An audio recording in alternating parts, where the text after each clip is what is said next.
Paket teh. 28 teh. Viral di media sosial, sebuah rekaman video memperlihatkan momen tak biasa seorang kurir yang tengah mengantarkan paket ke alamat penerimanya.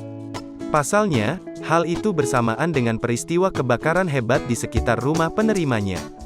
Dalam video yang diunggah oleh akun TikTok @andri_gunawan, Selasa, tanggal 8 Maret tahun 2022, terlihat kurir tersebut sedang merekam situasi kebakaran.